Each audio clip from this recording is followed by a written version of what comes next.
Nearly 1 out of 10 Americans suffer from an eating disorder. And our next author has the guide to help you help yourself or anyone you know who experiences this struggle. Noelle Gilbert is the author of Dying to Be Thin, Tools for Battling the Bulimia Beast. Welcome, Noelle. Amari, thank you.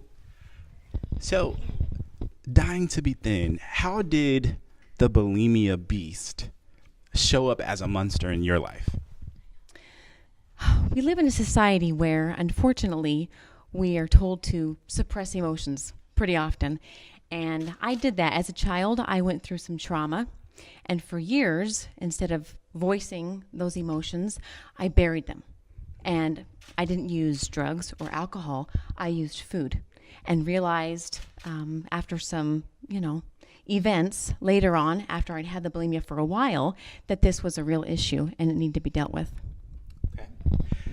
How did you go about dealing with it? Like, what would you tell someone else who's experiencing the same challenge to do to actually get through it? Okay. Amari, that's a great question. You have to find your why. You have to look deep inside yourself and find that reason, that driving force, that burning desire deep inside you that's going to push you to make you realize, one, that you need help, and two, when you want to relapse, when you want to give up, when it gets too difficult, that no, this is the reason and I'm going to push through. So, getting help, what type of help did you seek and how did it work for you? I'm not opposed to conventional therapy, but that wasn't a match for me. It didn't resonate with me.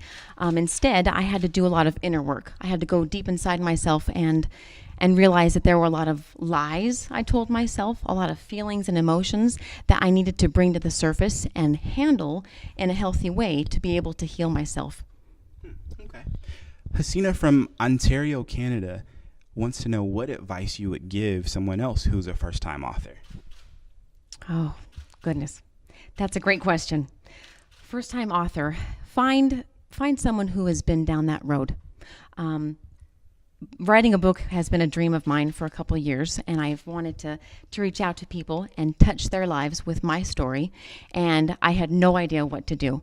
So a first-time author needs to find someone like the Author Incubator, and I just have to say my editor was phenomenal. Mariah held my hand. She guided me through this process. I would have never been able to do it on my own. Okay, and we have another question for you. Vonda from Kentucky asks, if you are not a professional writer by craft, so maybe your profession, you're an entrepreneur, or in your case, you help coach people with eating disorders, what did you do to make sure you still wrote a good book? I think that definition, or good, is hard to define. I think what it comes down to is you have to connect with that person. You have to look at yourself and look at yourself in a way that there's someone out there who is just like you.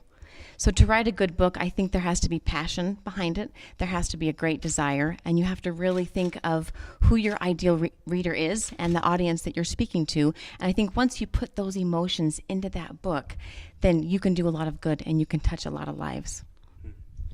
Great. Congratulations. Again, that book is Dying to Be Thin by Noelle Gilbert.